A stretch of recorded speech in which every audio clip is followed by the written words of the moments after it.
warahmatullahi wabarakatuh. Halo teman-teman semuanya, gak kerasa ya sebentar lagi kita akan memasuki bulan Ramadan, bulan dimana pahala akan dilipat gandakan. Nah, rugi dong kalau kita tidak memanfaatkan bulan Ramadan ini untuk melakukan kegiatan yang bermanfaat. Apa aja sih kegiatan yang bermanfaat di bulan Ramadan ini? Nah, di sini saya dan teman-teman saya akan menjelaskan kegiatan bermanfaat 24 jam di bulan Ramadan. Nah, kegiatan yang pertama, setelah kita bangun dari tidur, maka hendaknya kita berwudu agar ikatan setan itu dapat terlepas dari diri kita. Yang kemudian kedua, yaitu setelah kita bangun, kita melaksanakan sholat tahajud. Dan kemudian ditutup dengan witir. Jikalau kita belum melaksanakan sholat witir, di sholat tarawih. Kemudian yang ketiga, kita berdoa nih setelah sholat agar doa-doa kita dapat terkabulkan. Karena di waktu sahur ini merupakan waktu yang paling mustajab untuk berdoa. Nah, setelah berdoa, kita makan sahur nih. Karena makan sahur ini terdapat keberkahan di dalamnya. Waktu sahur ini berakhir ketika azan subuh dikumandangkan. Sembari menunggu sholat subuh, maka kita perbanyak istighfar dan juga perbanyak untuk mengaji ataupun mengulang-ulang lagi hafalan kita agar selalu ingat di otak kita. Namun, masih diperbolehkan dalam masuk waktu subuh yang dalam keadaan junub dan tetap melanjutkan puasanya. Yang kedelapan, ketika kita sedang berpuasa, kita harus menahan diri dari segala hal nafsu, baik itu makan, minum, dan pandangan kita, serta hal-hal yang membatalkan puasa. Dari terbitnya fajar sampai dengan terbenamnya matahari.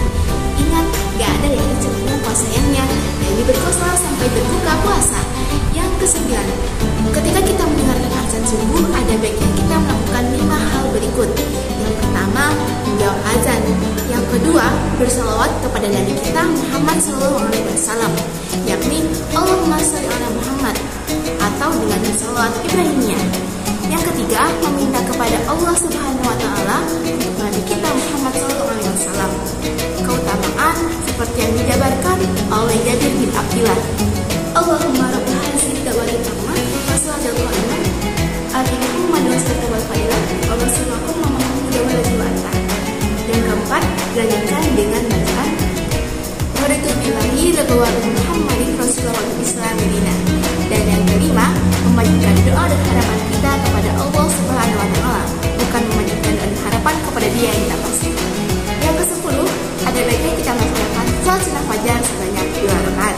Yang ke-11, melaksanakan kewajiban kita yakni sholat subuh berjamaah di masjid, khususnya bagi laki-laki ya, dan berusaha untuk mendapatkan dan mengejar takbiratul ihram bersama imam. Jadi jangan sampai kita menjadi makmum yang masbuk. Kemudian untuk wanita dianjurkan untuk melaksanakan sholatnya di rumah. Nah, yang ke-12, setelah kita melaksanakan sholat subuh berjamaah, mari kita menyibukkan diri dengan berdoa dan baca Al-Quran. Karena antara waktu azan dan iqamah merupakan waktu doa yang terkabul. Yang ke-13, berdiam diri di masjid dan mengisi waktu tersebut untuk berzikir, membaca Al-Quran maupun mendengarkan kajian sampai dengan matahari meninggi setidaknya 15 menit setelah matahari terbit. Nah, ketika matahari telah meninggi, laksanakanlah sholat sunnah isyraq setidaknya 2 rakaat. Seperti yang telah dilakukan oleh Allah Subhanahu wa Ta'ala, ketika kita melaksanakan sholat ini, maka akan mendapatkan pahala seperti kita haji maupun umroh secara sempurna. Yang ke-14, yakni menjalankan rukun-rukun puasa dan menjauhi hal-hal yang membatalkan puasa.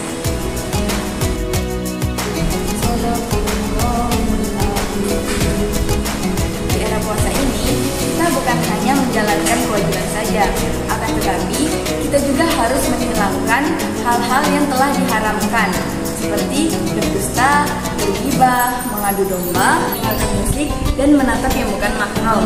Mungkin sulit bagi teman-teman sekalian untuk menjaga pandangan, tapi kita harus menjaga pandangan agar terhindar dari godaan syahwat. Yang ke-16, kita sangat-sangat dianjurkan untuk menunaikan sholat duha. Bisa 2, 4, 6, bahkan sampai 12 rakaat. Tapi jika tidak mampu, cukup 2 rakaat saja. Di bulan yang suci dan penuh berkah ini, Allah telah memberikan pahala yang berlipat ganda kepada hambanya. Setiap huruf yang kita bacakan di dalam Al-Quran terdapat 1 kebaikan yang dilipat gandakan menjadi 10 kebaikan. Tak terbayangkan kebaikan yang kita dapatkan